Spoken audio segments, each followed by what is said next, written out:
Einen wunderschönen guten Abend. Mein Name ist Bente Scheller. Good evening.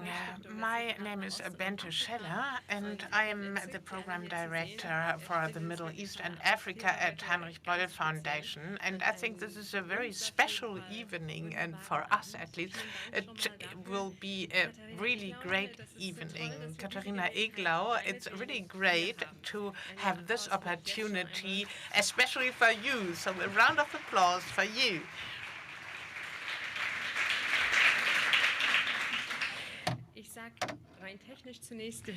Well, a few remarks for the housekeeping here. Should you require translation for German or for English, please get a headset at the door because we will be speaking both languages tonight, and my colleagues will be happy to hand over a translation device to you. We are especially pleased to organize this event because there are so many debates about the Middle East and often really ignoring the people on the ground. And for this reason, it is really great to have Katharina Eglau here. She's a photographer, and her works illustrate how colorful and diverse the world is. And it also shows how many different access ways you can use to this. And this is just a part of a bigger work, because we would also like to commemorate her husband, Martin Gehlen, who died far too early, and whatever Katharina captured in her pictures to show all the nuances is exactly what Martin did in writing. And unfortunately, I don't have a book here that I could hold up. You can buy it at the door, and it's got a beautiful cover because it is really like notepads, and it really looks great. And everything Martin shared, all the reports that brought the Middle East closer to us, and we are especially grateful for that. So we are really glad about this opportunity, and we will also read from this book tonight. We also thought that we would need yet another dimension, a 3D view on Syria, because we have been dealing with Syria since last year in yet another way. There will be 3 guests in the course of this evening, and I'll present them later. So we will hear a lot, we will see a lot tonight, and I would now like to hand over the floor to Katharina Eglau and Elisabeth Zoll, so they can explain what you can read in the book, and we now look forward to your remarks.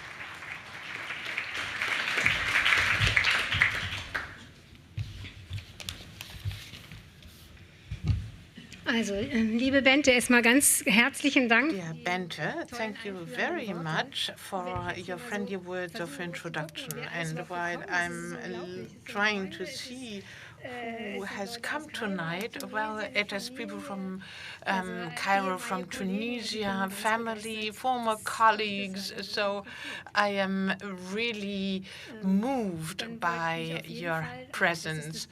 And, well, that's the book, so let me show you the book.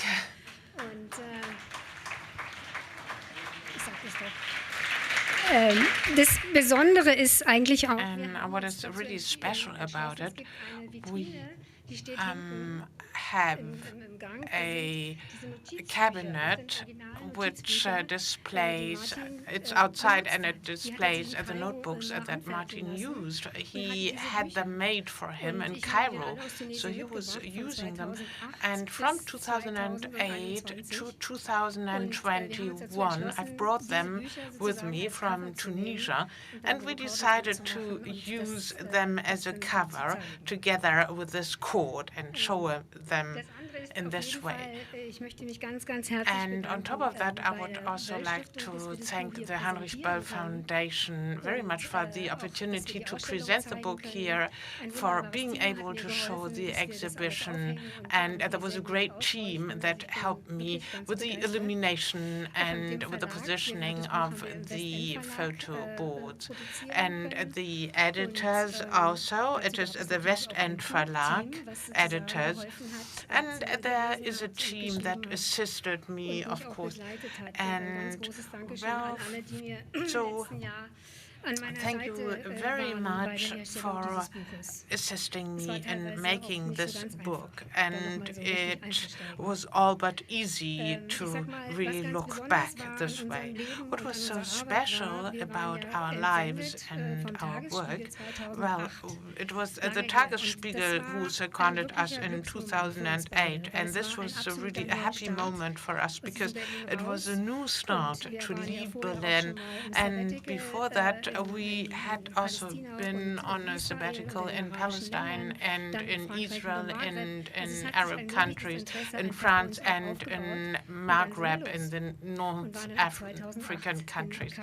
So we moved to Cairo in 2008. Our work took place together all the time. We traveled jointly. We had discussions, and almost every text written by Martin, before submitting them to the editors, I listened to it. He read them out to me. Sometimes it wasn't possible because I was somewhere traveling, but apart from that, it was really our joint work. The same holds true of the photos. Martin was the one who looked at the pictures with me, and he was the one who selected the photos together with me. So it means this book is a tribute to our joint work from 2008 and until 2021. Since 2021, I have been back in Berlin, so it means it is a good ending. It's a happy ending and a good new start. And the book illustrates that. From Südwestpresse in Ulm, we have Elisabeth Zoll, and she helped me select the texts and edit them. And I would like to invite her to give her remarks.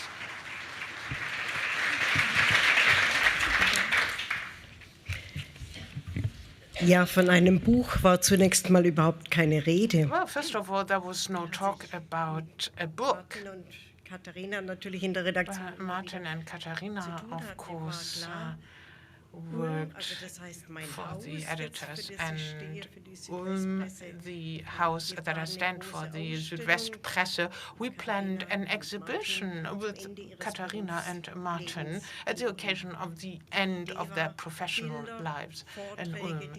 And pictures, talks, discussions, because they acquired such a wealth of knowledge and know-how, and to take it out to the world, to shout it out.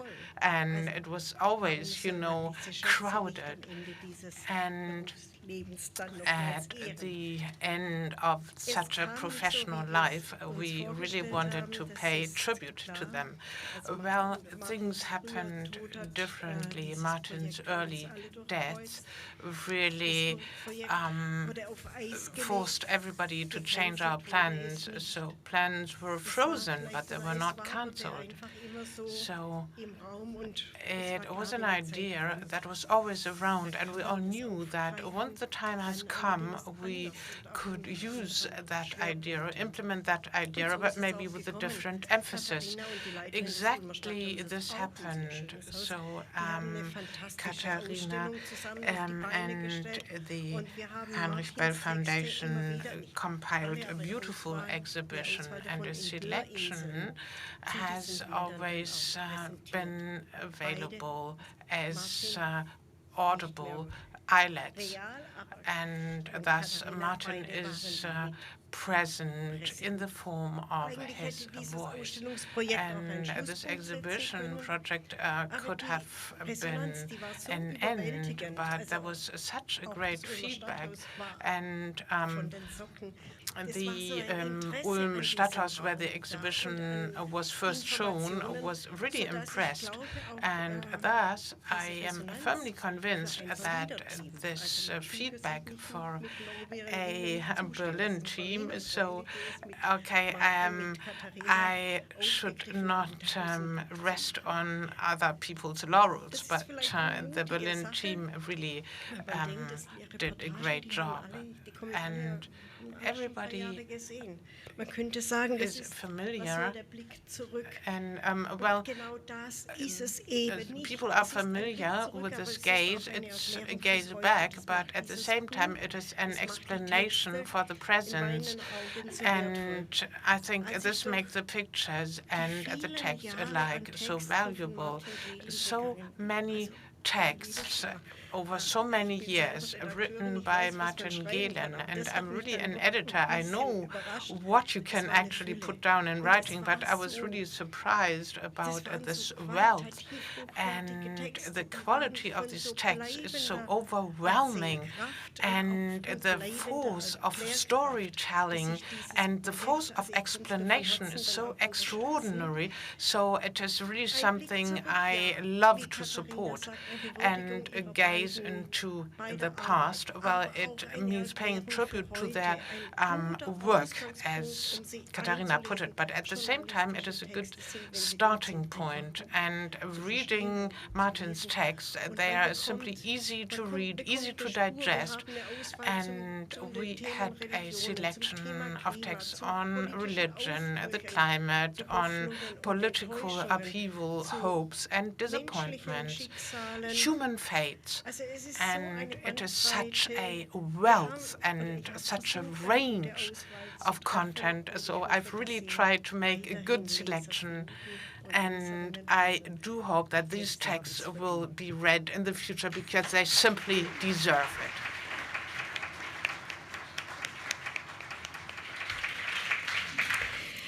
Und ich habe noch ein Anliegen, das Buch Well, I have another wish. This book really pays tribute to Islam and the Arab world. Such a lot of power, pride, and courage in the region. This is something I will always admire. And you may recognize this as well in the text and in the pictures. Thank you.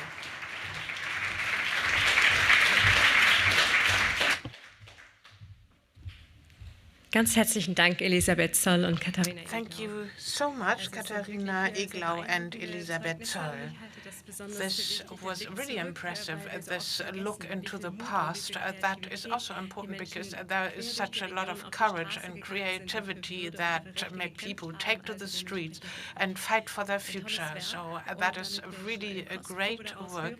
And, well, we will also be able to hear a sample because Ms. Ekman is here and she's going to read it to us.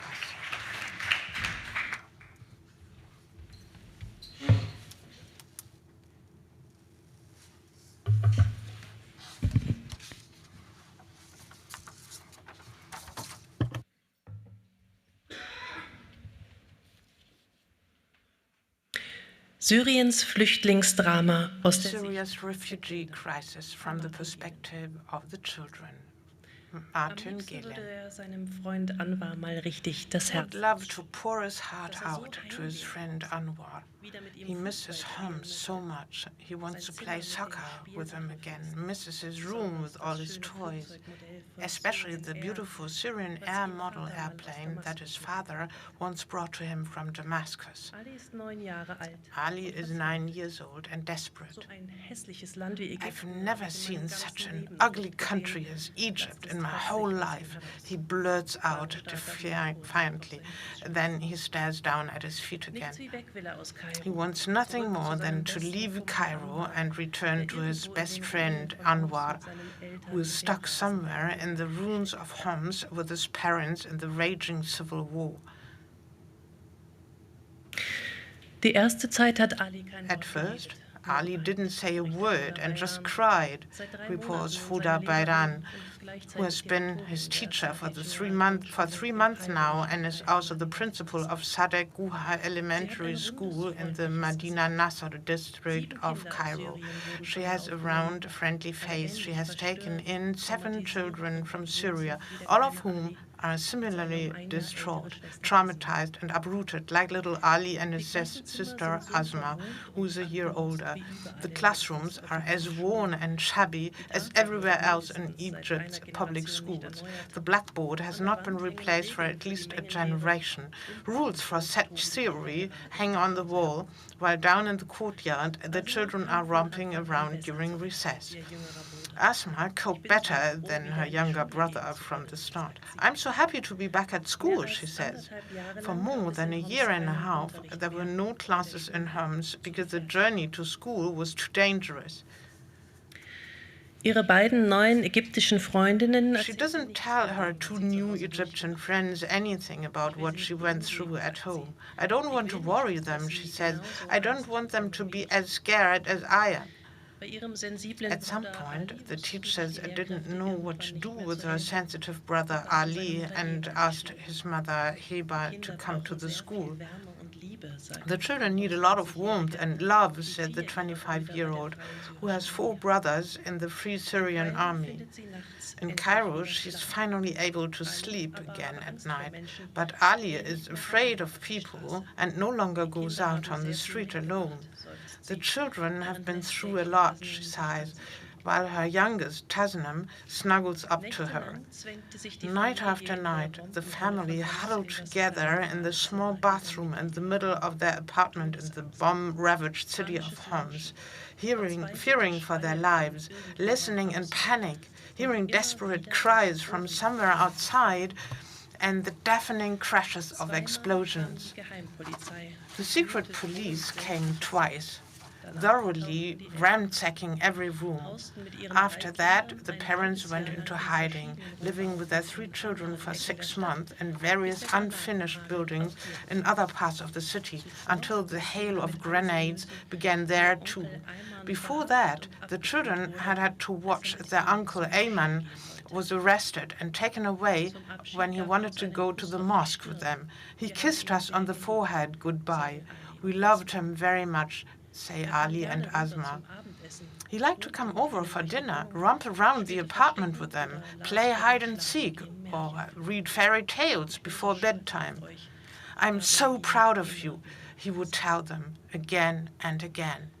5 Tage später tauchte seine Leiche 5 days later, his body was found. His face blue from beatings, a red and black burn mark from an iron on his back, his fingernails torn out. Uncle Ayman was one of the first in Homs to be tortured to death by Assad's community service. Today, there are thousands upon thousands. And in all other cities in Syria, residential areas now also lie in ruins. Vor 3 Monaten 3 months ago, the family finally managed to flee to Cairo. Their last money went on plane tickets and the usual exorbitant bribes to the secret police at Damascus airport. The apartment at a busy intersection on the 6-lane Araba road is cold and dark, but at least everyone finally has a roof over their heads again. At lunchtime and in the evening, everyone gets a few pieces of cooked beetroot, potatoes or carrots. They all belong to the Haddad family clan from Homs, who, out of fear for their relatives at home, do not want to see their real names in the newspaper. The first ones fled to the Nile in June. Since then, more relatives and neighbors have been arriving, more than 120 people in total. Most recently, a family of 8 fled the constant airstrikes in November. Arrested as a 16-year-old teenager, the father was imprisoned for 16 years as a political prisoner in the notorious Palmyra prison. "My children have nightmares," he says. At night, when passenger planes take off from nearby Cairo airport and thunder over the house, The two little ones wake up, cry, and are almost impossible to calm down. Die Kinder wissen alles vom Krieg. Sie können sogar The das children know Schießen von einem everything about Maschinengewehr. war. They can even distinguish between the sound of a machine gun, a tank, or an In der airplane. ägyptischen Schule seien sie gut They've been aufgenommen well worden. received at the Wir hoffen, Egyptian dass es school, ihnen langsam and besser we hope that they will slowly start to feel Diese better. Woche Montag um 6 On Uhr Monday früh at ran 6 eine in the weitere morning, Familie mit 18 another Personen. family of 18 people, half of them children, arrived at the 11 bus Tage station. hingen sie bei Regen und They had been eisigem stuck Wind at the an der Syrian-Jordanian syrisch-jordanischen border Grenze fest. for Die 11 irakisch days in the wussten, rain sie and könnten icy durchfließen. wind until the Jordanian guards finally let them through. In a 5-day Ohne odyssey, Geld, nur mit they ihren made their way to Kleidern Cairo without Eltern, money, with Großeltern only sind the völlig clothes am on Ende their ihrer backs. Kräfte. Die Parents Kleinen and so grandparents verängstigt, are dass completely sie ständig exhausted. aneinander The little gerieben ones so kommen frightened that und they immer constantly wieder cling in to each Tränen other's ausbrechen. hands and burst into tears again and Die again. Mieten für die inzwischen The 7 rent Wohnungen for the am 7 Stadtrand der apartments ägyptischen on the Hauptstadt outskirts hat on the bisher die Egyptian katholische capital Kirchengemeinde has so St. far been Laurentius in paid by the Berlin Catholic aufgebracht, parish of St. zusammen mit Laurentius Spenden in Deutschland. Berlin, collected through Schon heute donations ist der in Exodus Germany. aus Syrien die The größte exodus from Syria is already the largest refugee crisis in the modern history of the Middle East, and the worst may still be ahead for the country. Mehr als 1 Million Menschen More haben than in a den million Nachbarländern people have Libanon, sought refuge Türkei, in Irak neighboring und Lebanon, Italien Turkey, Zuflucht. Iraq, and Jordan, Täglich with kommen 3,000 to 5,000 new arrivals every day. In Syrien selbst irren nach Schätzungen According to des estimates by the UN Refugee Agency, 2 million people are now wandering around Syria itself, trying to survive the inferno and the winter in cellars, caves, or cattle sheds. Shortly before Christmas, the United Nations once again issued a dramatic appeal to all governments, companies, and private individuals around the world, estimating the necessary aid funds at $1.5 billion, of which less than a third has been paid in so far. 200,000 refugees alone have now arrived in Cairo, 3/4 of them women and children. Entire neighborhoods on the outskirts of the megacity are inhabited by Syrians, most of whom arrive here with a suitcase and a few belongings, and that in a country where poverty and unemployment are rampant. The refugees take any job they can get in Cairo. 2 are employed by a kiosk owner selling nuts and candy. 1 works as a tailor, another as a hairdresser. Others have set up a small cooperative in an old bakery that they were able to rent cheaply. They work around the clock in 2 shifts, cakes at night, cookies during the day.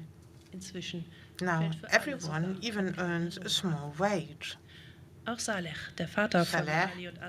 Ali's and Asma's father, is also involved. I was at the end of my tether, but the work distracts me, said the 34-year-old. Every day he now spends 10 hours making halujabne, a sweet cheese pastry that he's particularly good at making. His children recently visited him for the first time and watched the skilled baker knead, roll, and pinch the white dough. My father is great, says little Ali happily. He now earns our food and we no longer have to live by begging. Written in May 2015.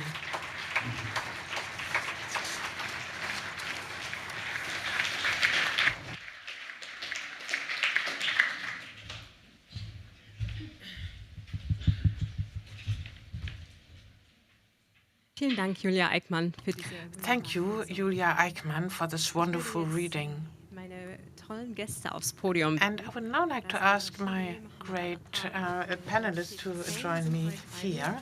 And please come and take your seats.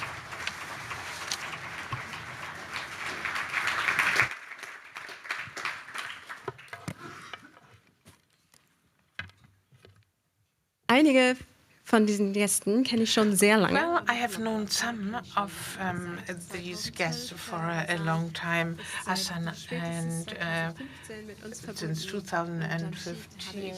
Jamshid, I've only met you recently, and Mohammed Al-Attar, I have known you for a long time. So you are great analysts, and you have written chronicles about what is happening. And since the 8th of December, I think we are trying to follow the events which happened at a breathtaking speed. And I thought we'd better invite you and hear from you directly, and so that you can voice what determined and moved your last month and years. And I would like to start off with Mohammed Al-Attar, who is sitting to my left. And some of you may know him already because he is a publicist, an analyst, and an artist. And he studied English literature at Damascus University and at the Higher Institute of Dramatic Art in Damascus, and applied theater's science in London, where your master's studies, and he now lives and works in Berlin. And there is international attention of your plays at the Royal Court Theatre in London, in Berlin, in New York, and also at the Theatre Festival d'Avignon. And Mohammed is now working on a production in Gothenburg in Sweden. So thank you very much for taking the time to be with us tonight.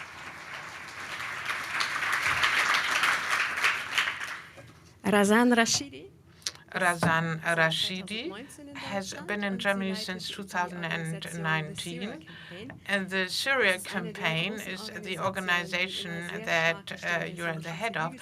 And you give a voice to the Syrian civil society for human rights in Syria, and for the civil society, and also law enforcement for war crimes. She has worked for UNICEF in Syria, and she continues to work as a journalist.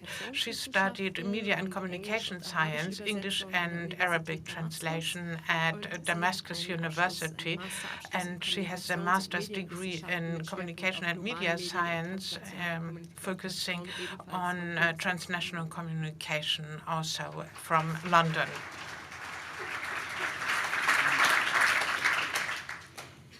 Jamshid Hussain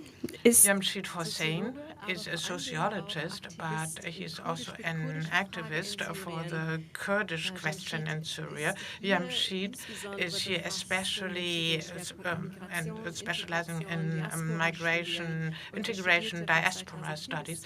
From 2004 to 2011, he studied sociology at Damascus University, and he finished at Freie Universität Berlin on a topic that we will come back to later.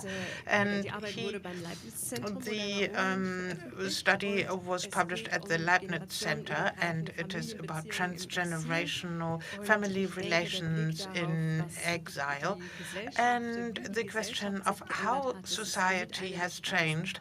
Well, this is one of the most exciting questions, because the country has changed, but a lot has happened on that level as well. So I look forward to benefiting from your expertise. Und ja, Razan, ich würde gerne mit dir. Razan, let's start off with you. Could you look back on the last few months of the Assad regime? And last year we invited you to an event, and you had very fresh impressions to share. Can you continue that?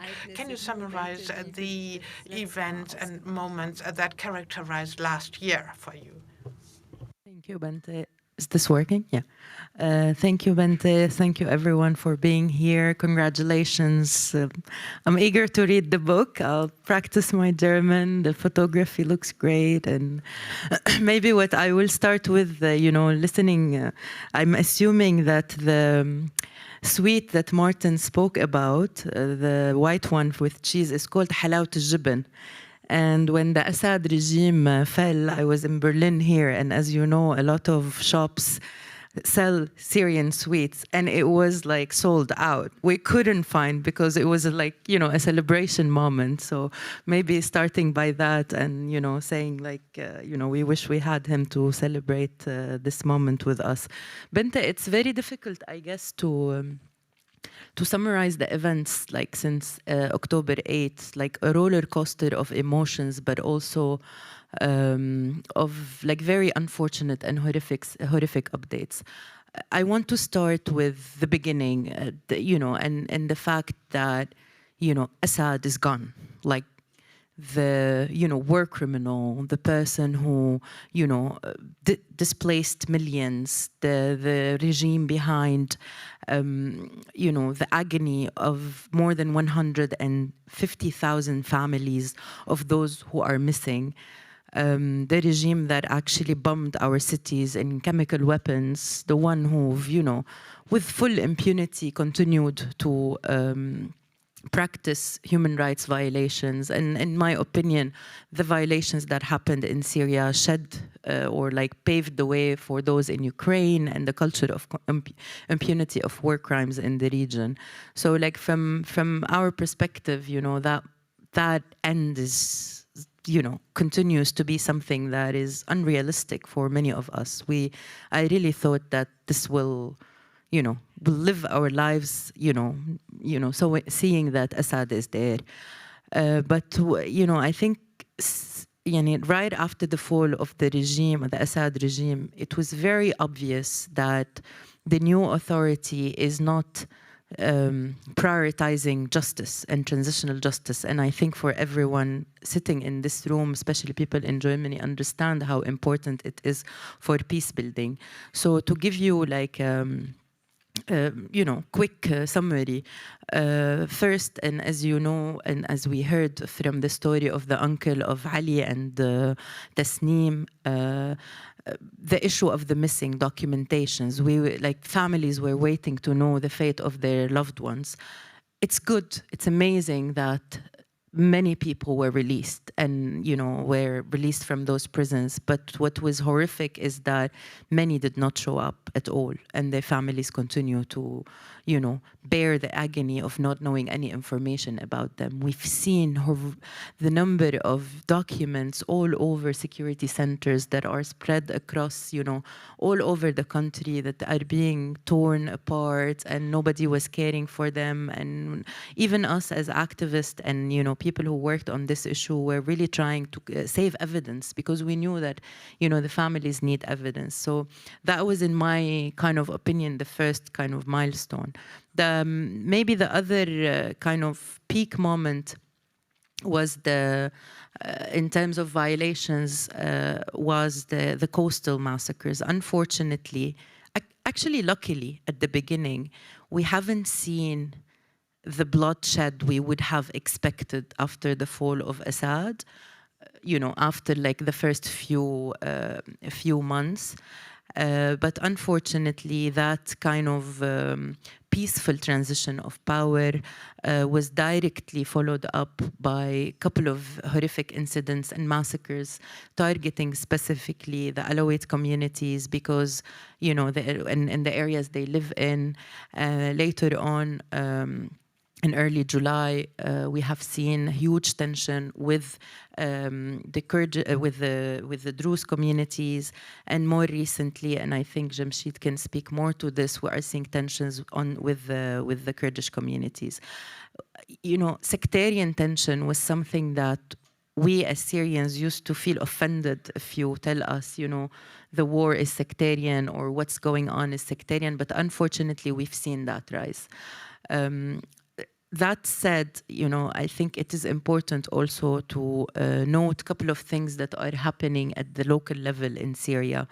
We have now National Commission for Transitional Justice, National Commission for Missing People, that are hosting and have part of it very esteemed Syrian civil society activists, families of the missing. So, like in one way, there's this hope that some of those processes will help bring peace into Syria. And finally, and I'm sure we can speak more about the things. I think one major point I wanted to add to this list is the fact that Syrians were able to go back home, visit their families. By the way, not Syrians, unfortunately, living in Germany, because the German government did not approve for refugees to go back and check their homes or apartments, which is something that I'm very sad that many of the people I know until today could not go back. But I would say probably, like, I don't have the figures, but almost 1 million managed to visit and reunite with their families. My friends managed to visit the graveyards of their fathers who, died while they could not visit. Like, that emotional reconnection with the country, I think says a lot. And many have visited because they're doctors, they want to help, because they are thinking about businesses, because they want to go back and rebuild the country. And I think this is not a small thing to underestimate when we're speaking about the developments. I'm sure I forgot something, and my friends here can add to that, but I'll stop here. Vielen Dank, Razan.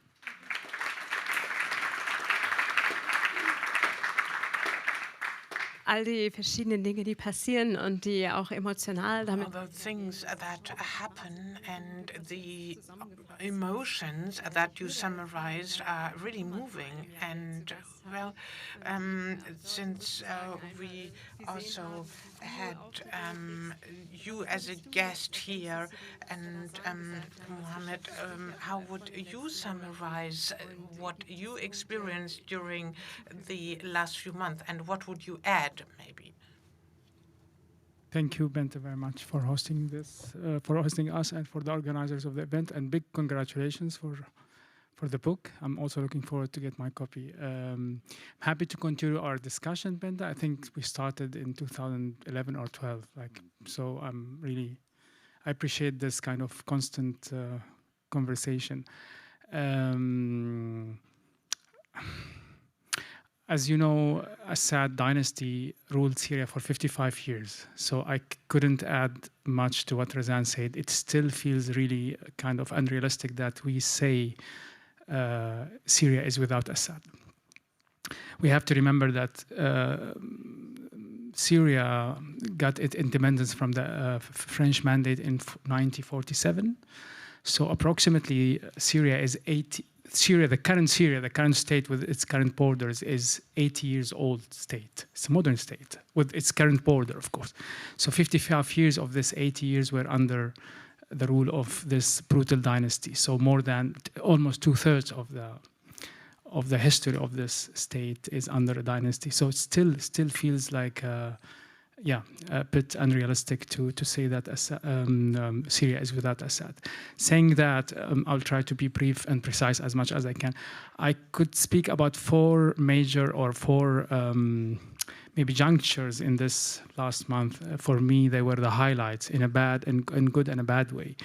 The two things that Razan, I'm repeating, maybe mentioned, for me, they were the representation or what stood for me as a confirmation or like really moving things from the abstract sphere to the concrete sphere. First, to see, not personally, I couldn't, unfortunately, but to see the prisoners get out of the prisons and to see the detention, the horrible detention centers are empty. With that, of course, came the knowledge, the painful knowledge that thousands are missing.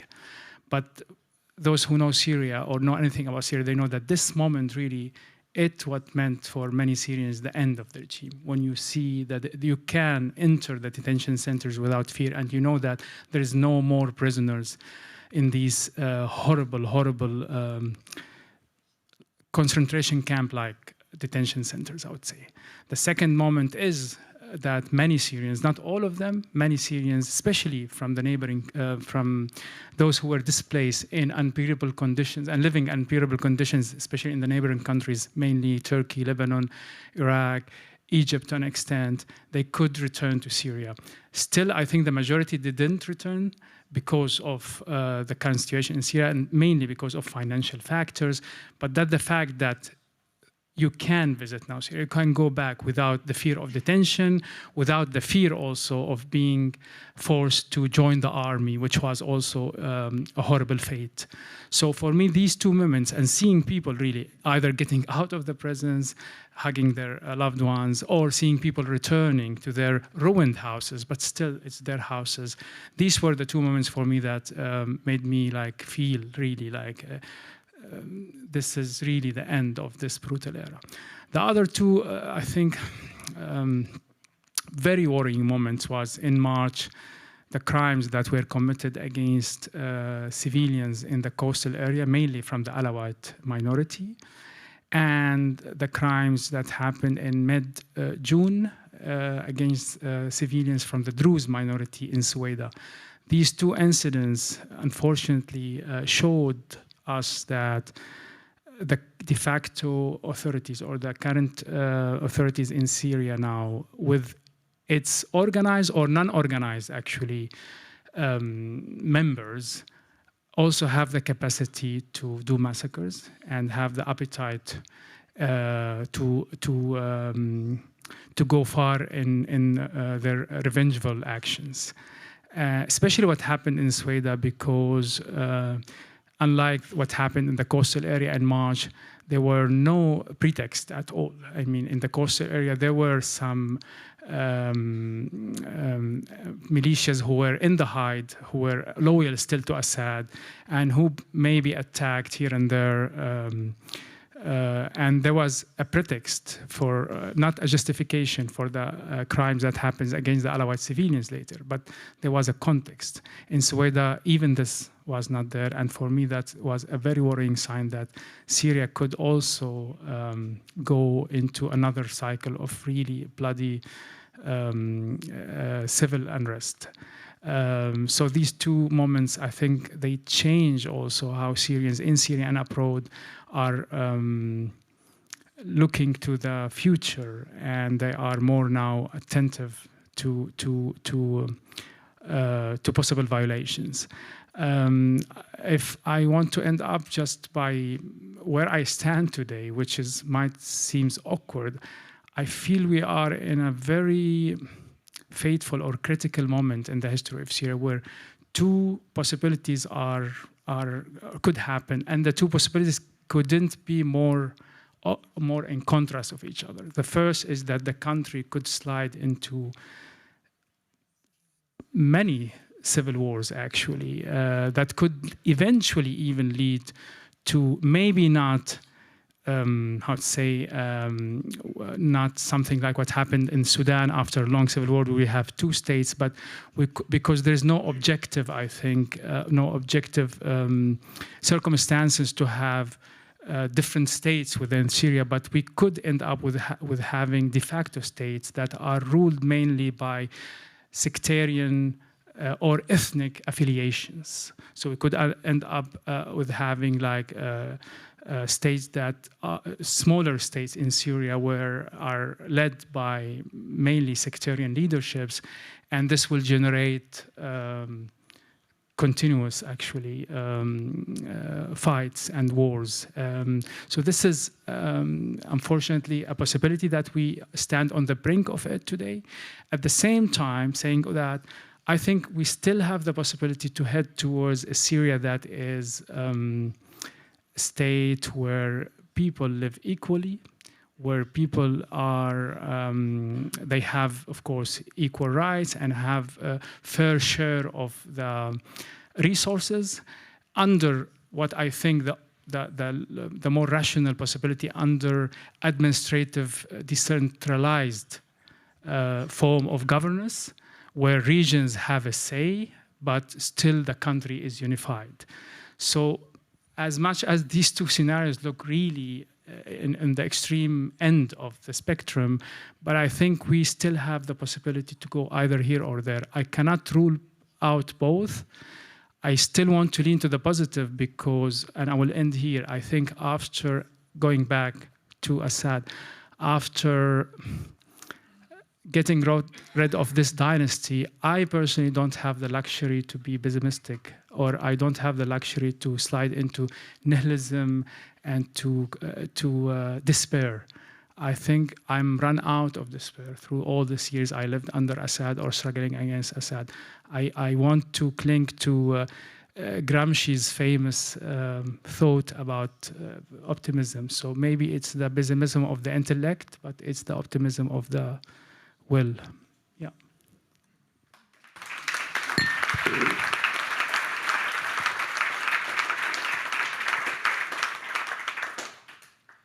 Dankeschön, Mohammed. Thank you, Mohammed. Thank you. These are very moving thoughts and ideas, and I think this really reflects the emotions that many people in the audience have. So this position that anything could fail, but that you're on a good track at the same time, you have to sustain this. Rashid, I would like to ask you, well, since your family is from Russia, but from the Kurdish areas, there were also conflicts during the past few days. Kurds were affected, but the Kurdish have a long, painful history with Syria, and it was difficult to assert their rights. What were the past few months like for you? What hopes do you associate with what has happened since the 8th of December? Thank you very much. First of all, thank you very much for having me. And, well, this is the Kurdish question. That's a very long question with Syria. Since Syria came into existence, the Kurds were oppressed. This was the Kurdish struggle, my struggle, the struggle of my parents, the struggle of my grandparents. And well, the end of the Assad regime on the 8th of December 2024, that really meant we could rest. We got a respite. Well, on the 8th of December, we were in the streets, and Mabruk, Piroz, well, you say Mabruk or Piroz because a dictator has been taken down. Well, that was a great moment, of course, and he lives on at the same time. So the Al-Bach party is always, a military system, the military order, and Al-Assad, the Assad regime, you have to move more deeply into society, in all layers of society. So what are the factors that compose this dictatorship and the order of this dictatorship? But the Al-Bach party, the family, the whole family of Assad was taken down, and this dominated for me. And at the same time, the new rulers really, until 2017, with IS and Al-Qaeda, well, I considered them as part of the problem. So they could not, in 2011 until 2012, so the civil society was so close to bringing the Assad regime down. And then the regime fought against civil society, and an attempt already was made to bring him down in 2011, 2012. But part of the problem was that a democracy could not be established. But now everything is in a process. The nightmare has come to an end, and that is like a volcano that is coming to a rest, and it will take some time until society can be mobilized again. And that was clear, that was obvious, really. And the massacre on the coast, this was not okay. Like Al-Qaeda and the hatred and the Kurdish identity, it was obvious, really. And like 3 or 4 days ago, with the national holiday, the new Syria on the 21st of March, and the Al-Baath party, that was a very long history in the Kurdish context. And ultimately, the father of Assad said, I will have a public holiday on that day, and the new government has not recognized that. It is like, oh, there is a long struggle ahead of us, not just for the Kurdish, but for everyone in Syria. Thank you.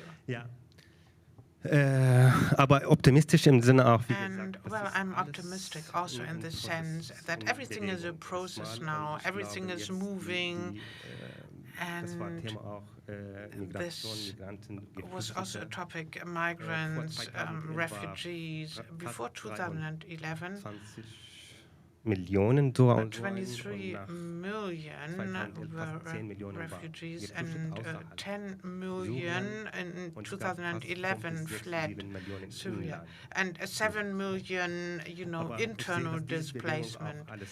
But I'm trying to see everything in a positive light.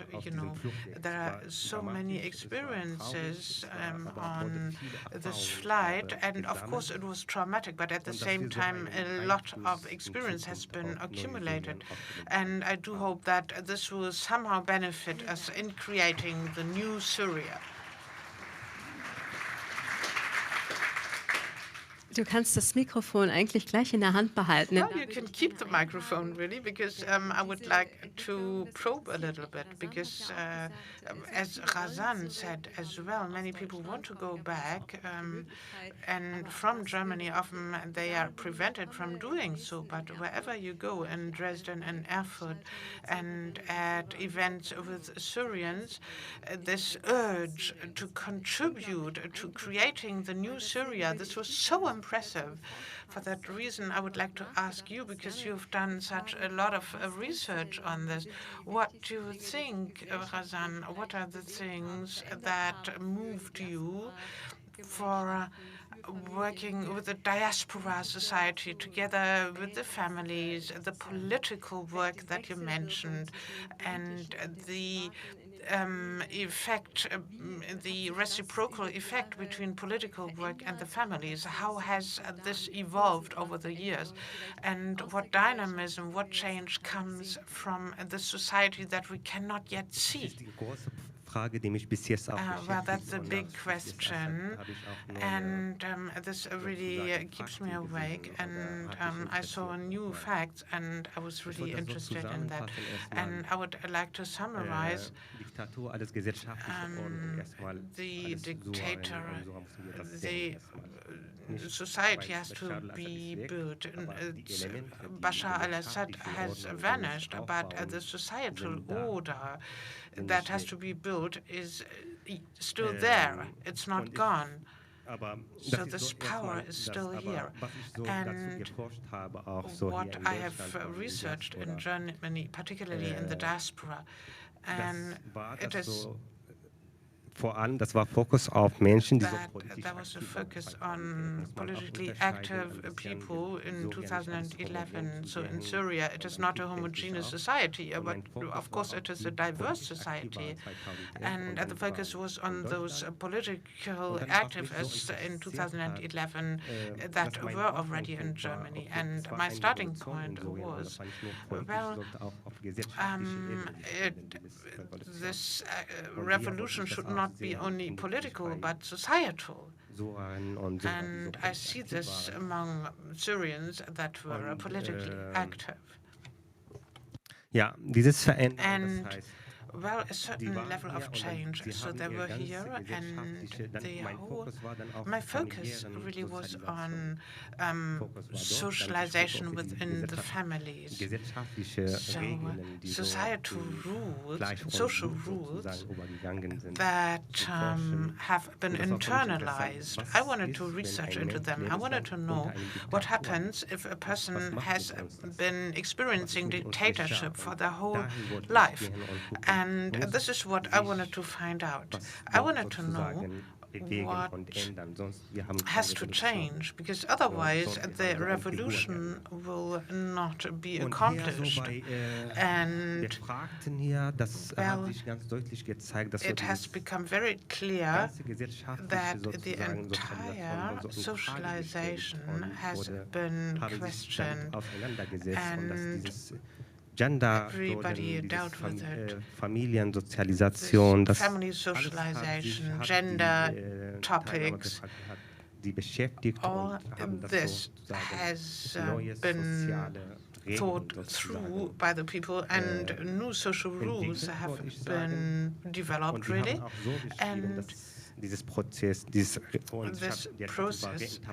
has been described. The interpretation of familiar socialization among Syrian immigrants in Germany. And Sie haben diesen Prozess so beschrieben, dass es we describe this process as follows. It is a revolution towards yourself. You have fled a dictatorship, so they are here, and their position is a bit better, it is safer, and thus the reflection has started. Now, I wonder, this reflection, the interpretation of what we experienced and the social order, that's something that the Syrian community should deal with, because we are now in a transition period, and it is precisely during this transition period that dictatorships may come again. A lot has happened, and people have lost their roles, partly, the new Syrians, but the experiences that have been made will have a big influence on the new Syria of the future. For that reason, I have hope. Thank you. Ich würde auch gerne noch ein Element herausgreifen. And I would like to talk about one more element. You said the struggle is not over yet, and I think this is what you hear in all walks of life. The most important thing has been achieved with bringing the regime down, but it's still difficult. Mohammed, in 2012, you referred to the role of artists. The struggle of the artist, you said, as an artist, you fight in a different way. And in the Syrian revolution, I saw what tremendous power the artistic digestion of what happened, the reflection of artists has achieved such a lot. So what has changed since the 8th of December? Are these new things, or this transition government, does it do the same things as the old regime? Is it that the struggle is still the same?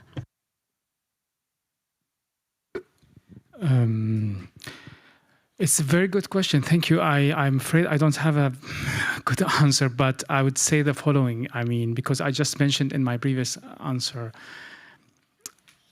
how long Syria lived under the Assad dynasty. My generation, even one generation or two, maybe, no, one before me and generations after me. I was born in 1980, okay. So you know how old I am now. I'm born and raised to Syria Assad, because Hafiz Assad, the father, took over in 1970, yes. So what I wanted to say is that I born and raised and studied. Maybe more importantly, I shaped my tools under this dynasty and to fight this dynasty, to try to dismantle this horrible medieval, like I would say, even authoritarian regime. Now, I have to admit that I'm facing a situation that I'm not familiar with. And I would dare to say many Syrians are unfamiliar with. And that's why, since the fall of the Assad, I'm personally more an observer. I try to learn and to read and to watch more than to say and to write. This doesn't mean that it doesn't mean that we have to be a bystanders or people who watch at all. I just want to approach a completely new situation with new tools, with new terminologies.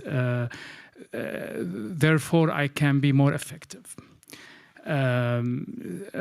Saying that, it would be also stupid not to look at similar context and maybe try to learn from.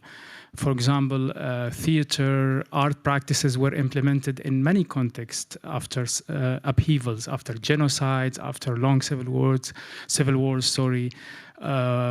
like in Rwanda, South Africa, many Latin American countries. So of course, I'm trying to learn more, not just the positives, also to learn how to avoid the shortcomings of these experiences, and to see how we can maybe use some of these models to implement. For me, and generally, I think about two angles or two levels of active and meaningful contributions like people like me can do. The first is how we can use art and theater in reconciliation processes, how we can help in bridging the gaps between Syrian communities who are now really, they lack trust in each other, how we can try to overcome victimhood narratives. Unfortunately, now all Syrian communities, all Syrian groups now, they have victimhood narrative. And for me personally, you can be a victim, but it doesn't mean that you are always right. I acknowledge you are a victim, but it doesn't mean that you are always right. And it's a bit dangerous to establish an identity, to establish a future based on victimhood narrative that lack criticism. We have good examples around us in the world where victims soon turn to be perpetrators, and they still cling to the victimhood narrative. So this is something I think in the art we can try to work with communities to overcome this and to try to reach a kind of reconciliation, acceptance, forgiveness, but not on the expense, of course, of the core principles of justice. So it's a really delicate work where you can achieve, maybe, hopefully, forgiveness and acceptance and trust without compromising the justice. And I think in this field, justice comes from apologies and acknowledgement. So this is maybe the first angle or the first level. The second level is to work on oral history. I think art can do this much needed work that usually is neglected by institutions and the work of institutions that work on documentation and history. Usually, I think many parts of the history is forgotten or neglected sometimes intentionally, especially the narratives of the more oppressed in the society. Let's say minorities, let's say women, let's say disabled people, let's say young people. So I think oral history and the contribution of art in working on documentation and oral history, especially on this group, is important because, again, we want to reach reconciliation based on forgiveness and acceptance, but not to compromise principle of justice and not to push for amnesia or to push for hiding what happened. I think it's fundamental to remember to move on, not to remember to cling to vengeful cycles. So I think this is where art practices can play a meaningful role. But all of that is meaningless, actually, if art practitioners are not involved in the political arena. Because if what you do in the artistic arena or theatrical arenas have no extensions beyond, you are risking or ending up of delivering symbolic works. And symbolic work is not, I'm not saying it's trivial, it's still good and meaningful, but I think we need sometimes to, not sometimes, we need to push all the time to find implementations and influence on legislative arenas, on decision makers. And we have examples. I just mentioned one, for example. There's this theorist and the great Brazilian, actually, director. His name is Augusto Boal. He invented the theory of the oppressed. It's a brilliant work. And he himself struggled with the dictatorship in Brazil, and he was exiled. He returned and worked in Brazil. And I think in mid or early 90s, he ran for the election of the municipality in Rio de Janeiro, and he was elected. And then he came up with something called legislative theater, where he actually organized theatrical workshop with citizens, with people from all walks of life, and they discuss new legislations, and they try to push or to, use the conclusions of their theatrical workshops or the theatrical experiments as a way to push decision makers. So I think, for me personally, I have to think of art practices as an alliance with political and legislative practices in Syria in the future. Yeah. Ja, ich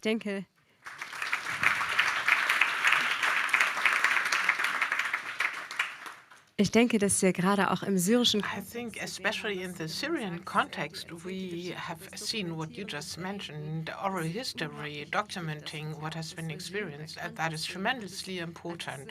Even the regime noted that, and even when entire regions had already been oppressed, as the last thing they tried to attack the narratives, and when people mounted the green buses, they were forced to say all this happened because we were wrong. So we really have a wealth of documents, but also their testimonies of what people said and what has been filmed.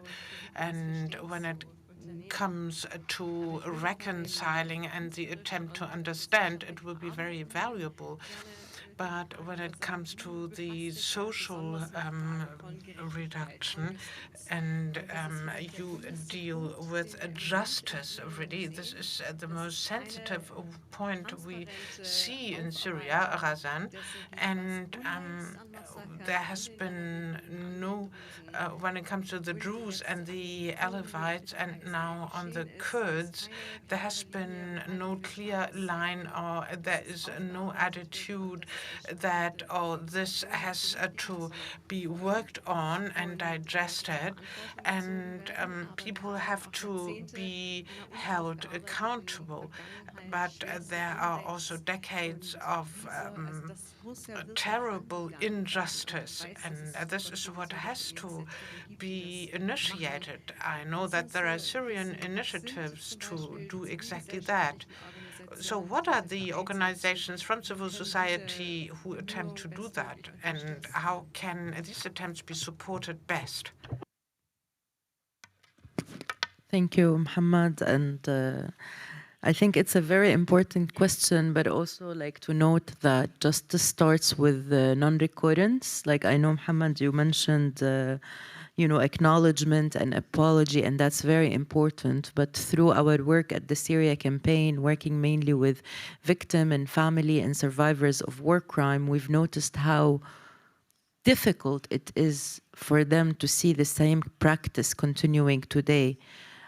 We have seen, unfortunately, people that have been arrested and disappeared from their loved ones in the past, 9 months, for example. We have seen extrajudicial killing at large, and also the impunity. And what's worrying is that the perpetrator today, in the context of Syria, those armed groups, we don't know their affiliation or whatever, are themselves recording the crime. And I see this is a huge culture of impunity, and it worries around justice. But that said, to go back to your question, Bente, and I'm sure the audience here know, because Heinrich-Böll Foundation have been supporting many of the justice initiatives, family and victim associations throughout the past years. First, it is women. It is Syria's women. And maybe I failed to say one thing in the first question, is that women don't, this authority is not comfortable with us, not comfortable with women, and let alone women in power or decision-making or experts. They're not comfortable with women. But Syria's women mainly are the one who,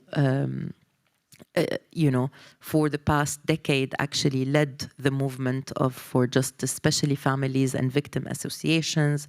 I'm naming Families for Freedom. It's, similar to the Mothers of Plaza del Mayo. We mentioned Argentina, Saturday Moms in Turkey, and in Syria, there's Families for Freedom. We have also movement of families and of survivors of detention themselves. And those have, for years campaigned for justice, but also victims and survivors here in Germany.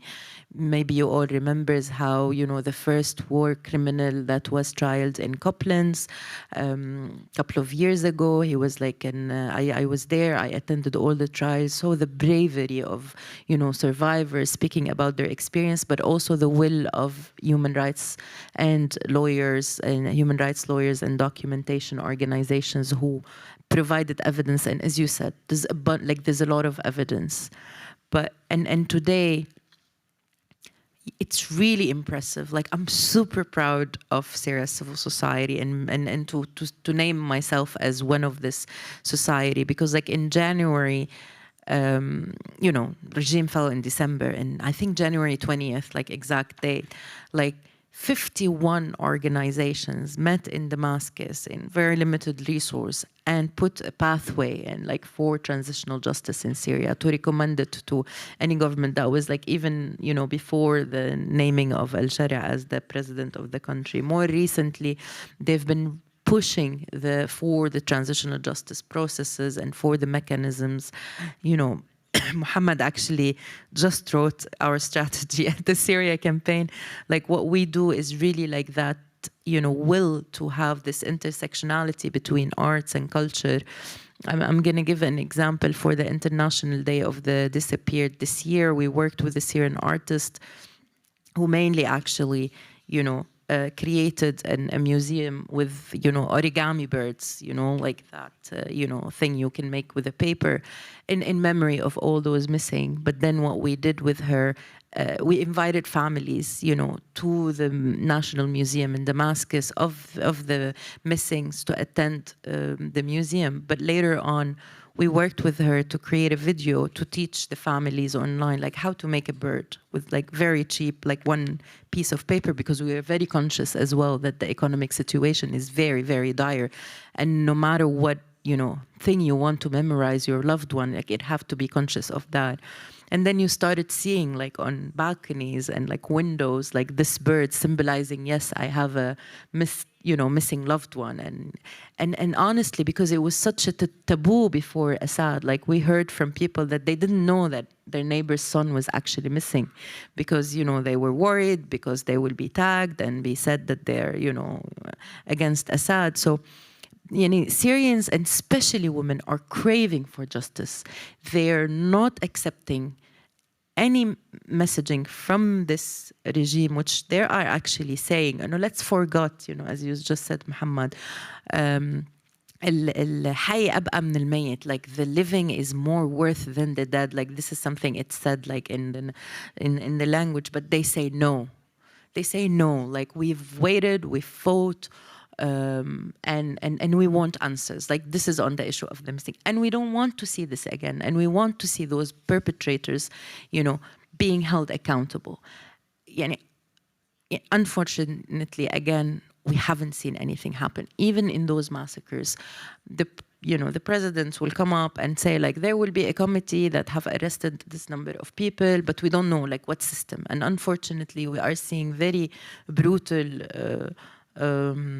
theatrical, arrest campaigns for certain, ex-members of the Assad regime or, current perpetrators. So and I think here, like, there's a role, and the civil society, the Syrian civil society is really trying to push as much as possible, and pressure is working. Like, I really want to say this because you said how can we support? Like, we need to continue to support. We need to talk to European members of parliament. We need to continue to talk to, international community, because they do care about their international vision, like.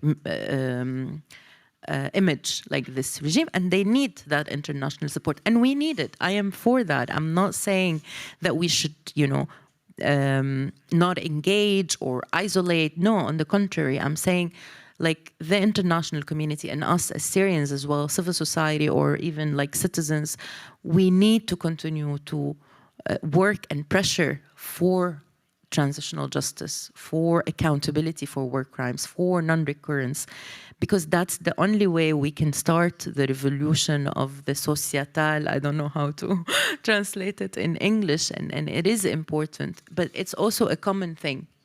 The problem with victimhood, I agree with Muhammad as well, it's really there, and there's also like competition, even like who suffered more, because really, it's multi-layer suffering. You are a displaced family.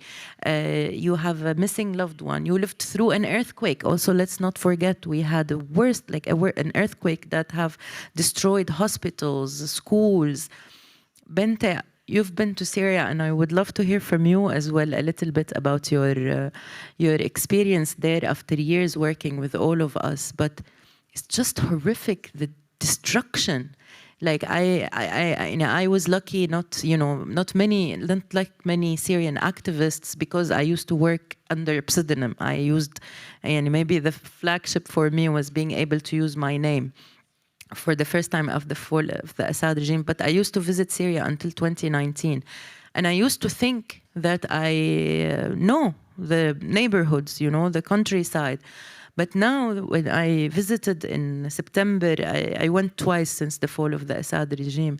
I went to the outskirts of Damascus, literally, I would say like 12 minutes, Jobar, from where I live, like less than 12 minutes by car.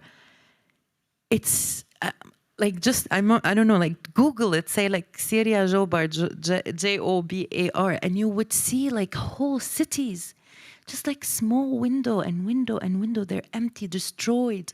You pass through like hospitals, schools, like totally destroyed. So, like there's also a lot of, destruction that I myself, that I thought until 2019 I used to visit, and that was after those areas where somehow, but there's something that happened. I think, I forgot where I was, but I think, yeah, like just to go back to say, like, maybe to finally say around justice, it is, there's hope with, with the survivors community itself, with the civil society that, whether outside the country or even inside, that has been operating in very difficult circumstances, that, like, we're not going to be silenced. Like, we're not going to give up hope. And we know that peace, like this whole, idea about like what peace means, it only starts with, recognizing, what happened and how can you move on. And it will not be, as, Muhammad said, just buried, because we learned from other experiences in the region and globally. I'll stop here.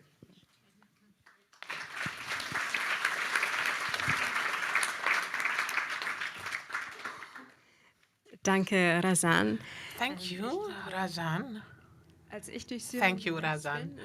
When I traveled across Syria, it was really heart-wrenching. Well, it was heartwarming, everything at once. It was really like a roller coaster ride. And I think many people will agree because there are so many different things that Syria stands for. And since we are talking in the framework of an exhibition tonight, I would like to take the occasion for the last round. What images come to mind?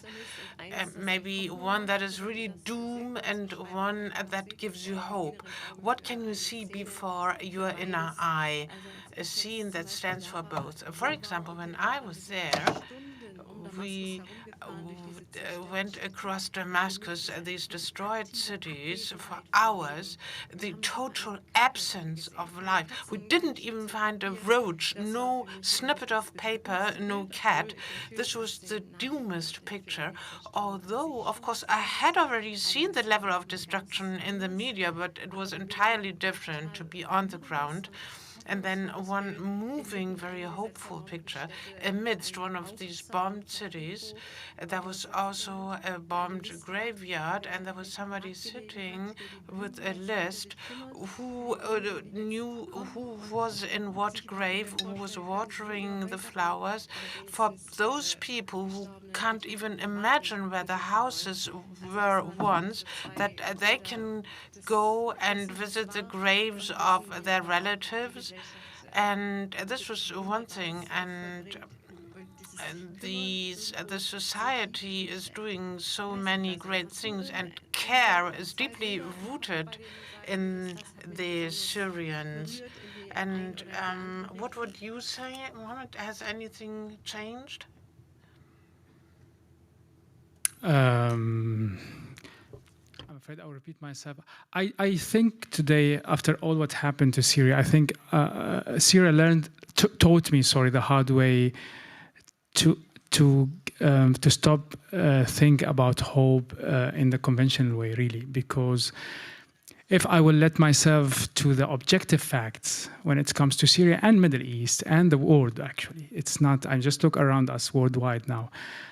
I wouldn't be very hopeful. So I had to rethink about hope, about optimism and pessimism as I approach a thinker that is dear to my heart, Gramsci. I learned to think about hope, that it's something you encounter in the search for it. In the work for hope, you find hope. It's not like an abstract thing and you try to reach. And one of the things that I felt we learned maybe a bit late is that with the Arab Spring, that is a moment that changed our life and changed the region and out there, say even beyond the world, is that my generation, the generation who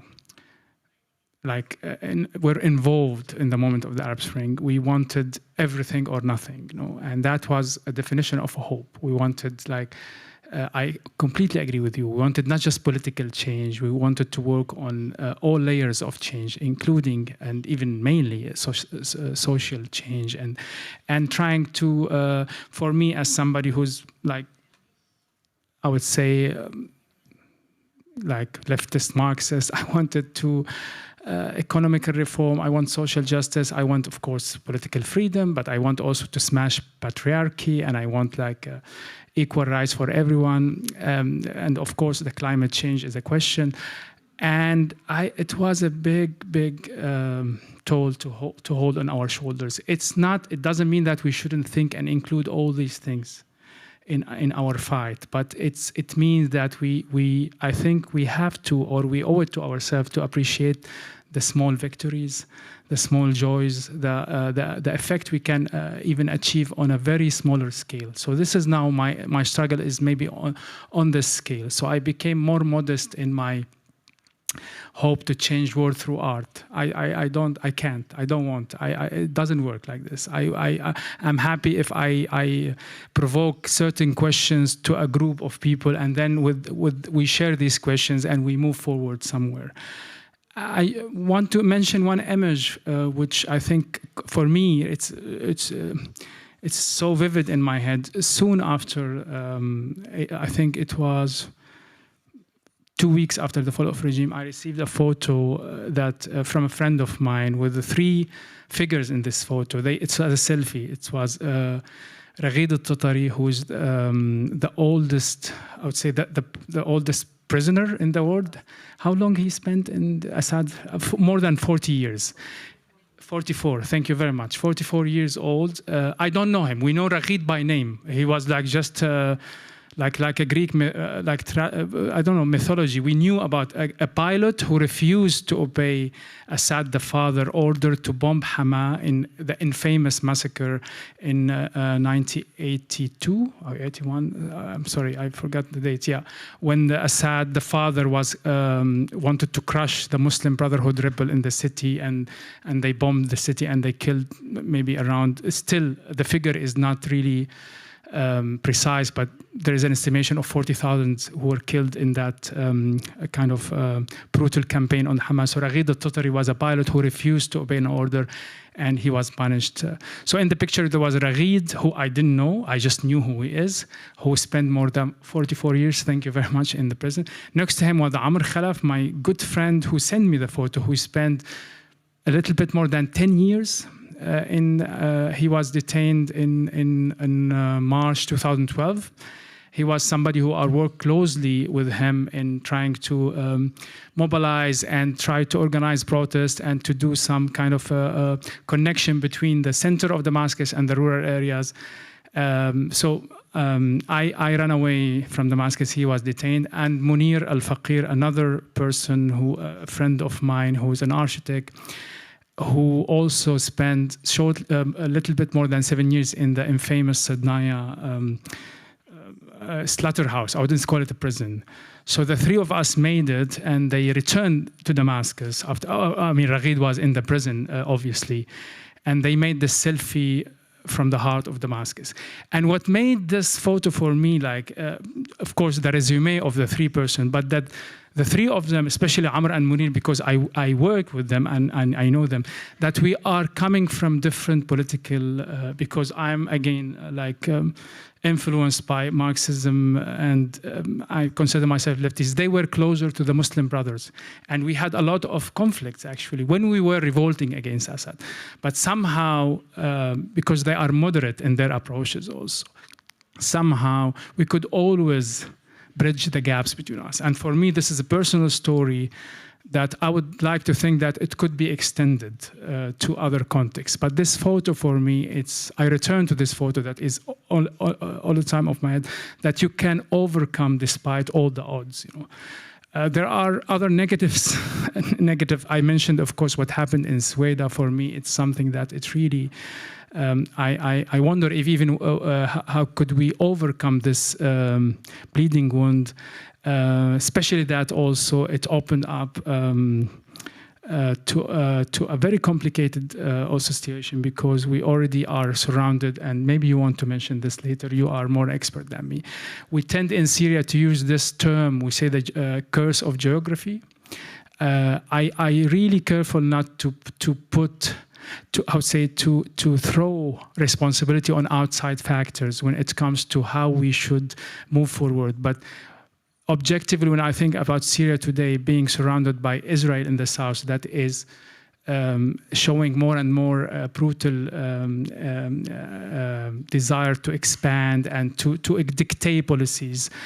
So they are now also using this rift between the Druze community and the current de facto regime to also, I think, to use it to exploit this, and to find more excuses to intervene in the Syrian internal issues, as if they need excuses, because today they are so powerful and they can, and actually they are doing whatever they want anytime they want. And we have our other big neighbor, Turkey, in the north, that regardless who's now governing Damascus today, they are very influential in also implementing their wishes and desires when it comes to the Kurdish cause in Syria. So I also all the time think, how can we maneuver with this curse of geography around us? But at the same time, I want to remember this photo that I just explained to you, and I feel like, as Raghid made it after 45 years, again, I can't now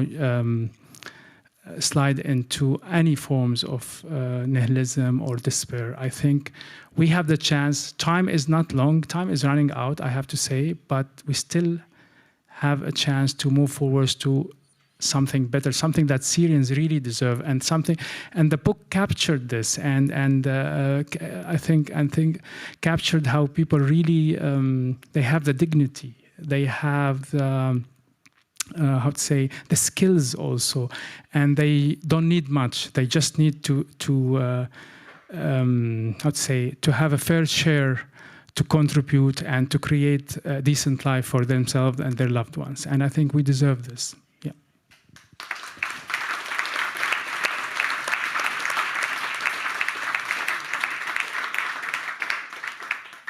Auf jeden Fall.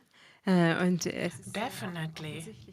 And it is so obvious that there would be so many more things that we could and should talk about when it comes to Syria. I just wanted to shed a short flashlight on the country, and there are so many things we will not be able to cover tonight, but we will certainly carry on the discussion and continue organizing events on Syria. That's really dear to us. Now, and Ramshid, what are the images, the pictures that embody hope? Well, I've got two images, one negative and one positive of one, and that's normal. And this dichotomy is really normal for us. So, the positive thought is that Kurdish culture and the Kurdish community is present in Syria now. After 10 years, I revisited Syria, and hearing the Kurdish language in the street, I never experienced that before. And this really, the sign of Kurdish identity really gives me hope, and also the hope that we have a new generation now, a new generation, and they get on with each other, they coexist. There are new communities of Syrians are emerging. They are open to all questions that touch on Syria. And this really gives me a lot of hope, and it is coming, that it's only a question of time. And above all, I hope for Syria that all people living there, that their dignity and their freedom can't be alienated, no matter what ethnic group they come from.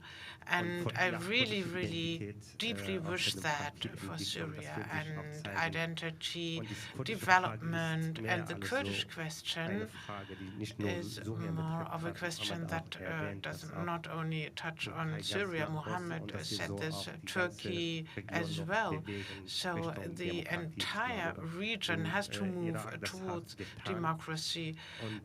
Iraq has done it already. So the big question and the big challenge will be that it happens for Syria as well, and that the Kurdish question really will be more in the center of awareness. And that the Kurdish question really can also contribute to democracy in the country. Well, concerning the pessimistic image, Mohammed also touched upon it, external powers that may have a negative influence on Syria's development. And in 2011, 2012, the end of Assad regime was very close, and then Russia came and they reversed it until 2024. And they left us, or they abandoned us because of the war on Ukraine. So they now put a focus on Europe. They are no longer interested in us. And well, those in power, I never trust them. They're part of the problem. We have to overcome this old regime, and we will overcome it somehow. It needs time. And I've got many scenarios in mind, so I don't know what direction is gonna take. But that these external powers, this is my fear, that they may roll back the development. And we civilians have Syria in our minds and in our hearts, and we will continue to develop it.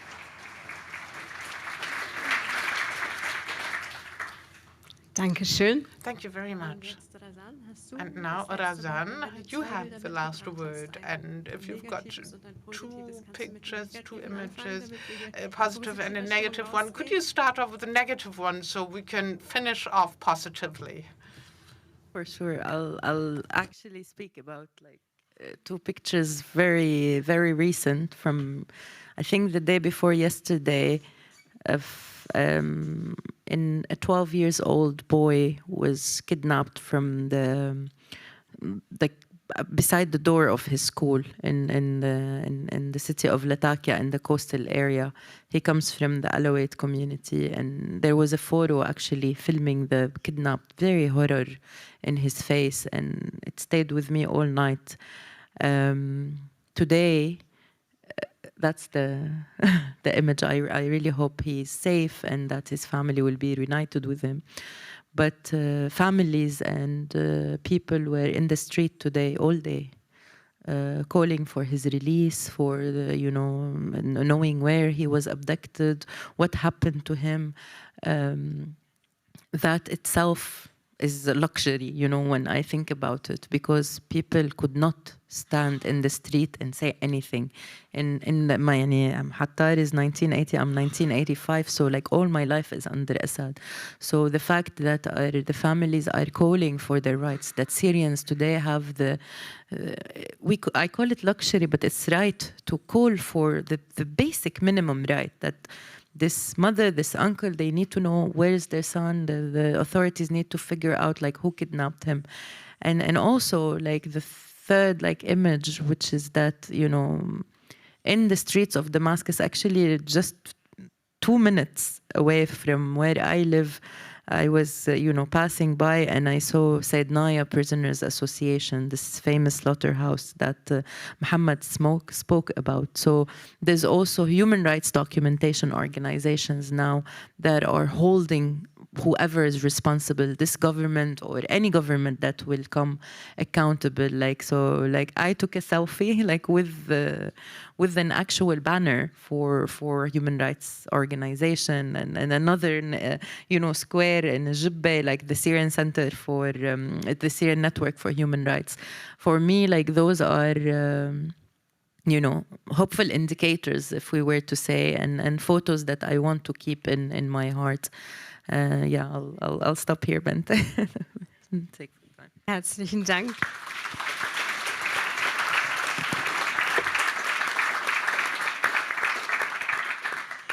Vielen Dank, Mohammed. Vielen Dank, Razan. Thank you, Mohammed, Razan, Rashid, and thank you very much for sharing your insights, your analyses, and this was really enriching, not just for myself, but I think the audience is also very grateful that they were able, thanks to you, to feel with you. And well, we have not yet come to an end. I would like to thank the interpreters as well. Dem Tagungsbüro. And of course, the conference secretariat and the sound engineers and all the technicians and who also contributed to this great atmosphere for enabling this. And then my team, particularly Sandra Nenninger, who supported the exhibition and who really provided the framework with Dukan and Yosha. So thank you to my entire team. Und bevor wir jetzt And rausgehen, before we actually go out, because this is where Katharina Eglau will be at the pictures and she can explain what she associates with these pictures, that will be a great occasion. And this is the next item on the agenda when we leave this room, because there is a reception and you are invited to continue conversations with our guests. So I would like to invite you to visit the exhibition and hopefully see you again soon.